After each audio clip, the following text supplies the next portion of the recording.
রবিবার দুপুরে ঊনকোটি জেলার কৈলাসহর বিধানসভা কেন্দ্রের স্থানীয় বিধায়ক বীরজিৎ সিনহার কাছে ন্যায় বিচারের আশায় উপস্থিত হন সমরুর পাড় গ্রাম পঞ্চায়েতের ৩ নম্বর ওয়ার্ডের বাসিন্দা রোকন উদ্দিন।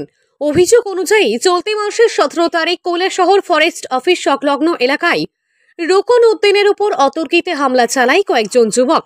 ধারালো ছুরি দিয়ে রোকন উদ্দিনকে একাধিকবার আঘাত করা হয়, তার শরীরের বিভিন্ন স্থানে ক্ষতের সৃষ্টি হয় এবং মাথায় গুরুতর জখম হয়। পরবর্তীতে আহত অবস্থায় তাকে দ্রুত স্থানীয় জেলা হাসপাতালে ভর্তি করা হয়। ওই দিনই রোকন উদ্দিন কৈলাসহর থানায় অভিযুক্তদের নাম ঠিকানা সহ একটি লিখিত অভিযোগ দায়ের করেন। তবে ঘটনার প্রায় ১ সপ্তাহ পার হয়ে গেলেও এখনো পর্যন্ত পুলিশ অভিযুক্তদের গ্রেপ্তার করতে পারেনি বলে অভিযোগ করেন তিনি। এই পরিস্থিতিতে ন্যায় বিচারের আশায় বিধায়কের দ্বারস্থ হন রোকন উদ্দিন। আমাদের জেলায় নতুন পুলিশ সুপার জয়েন করার পর থেকে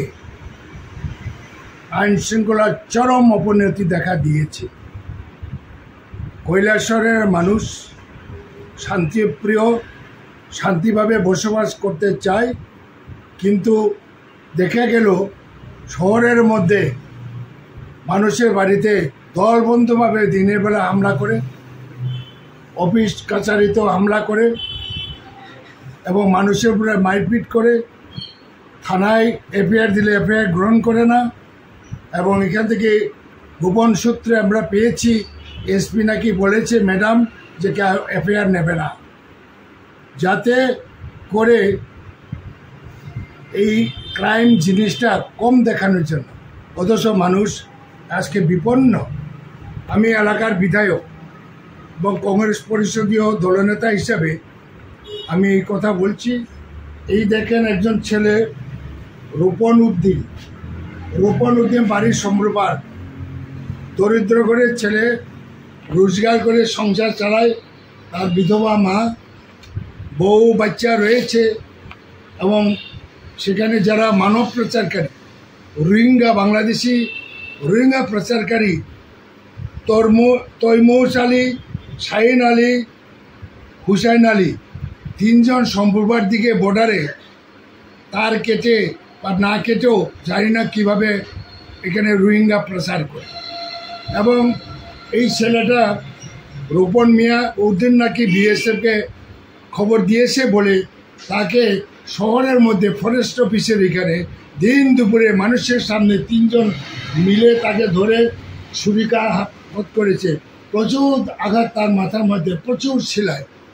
এবং তার বিধবা মা, তার শ্বশুর থানাতে গেছে, এফআইআর করেছে, এফআইআর এখনও গ্রহণ করেনি। এবং শুনেছি গোপন সূত্রে এসপি নাকি বলেছে সেই এফআইআর গ্রহণ করে। এবং আমি এসপিকে চিঠি লিখছি, যদি এসপি কোনো ভিড় ব্যবস্থা না নেয় তা আমি হাইকোর্টে দ্বারস্থ হতে বাধ্য হব। মুখ্যমন্ত্রী, ডাইরেক্টর জেনারেল পুলিশকেও আমি কপি দিয়েছি, ডিআইজি কুমারঘাটকে কপি দিয়েছি। আমি জানি না একটা রিপ্লাই পাবো কি না, এবং যদি না পাই আমি পরপর যত ঘটনা হয়েছে এসপিকে চিঠি লিখব।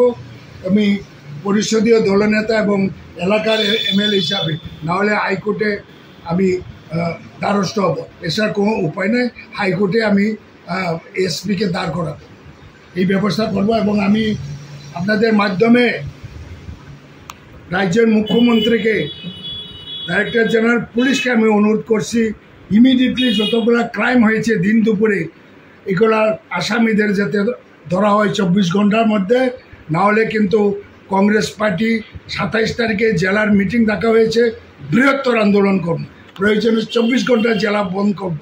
প্রয়োজনে এসপি ডিএমএ বাড়ির সামনে হাজার হাজার লোক নিয়ে আমি ধর্নায় বসবো। এছাড়া কোনো নিউজ 365 ডে।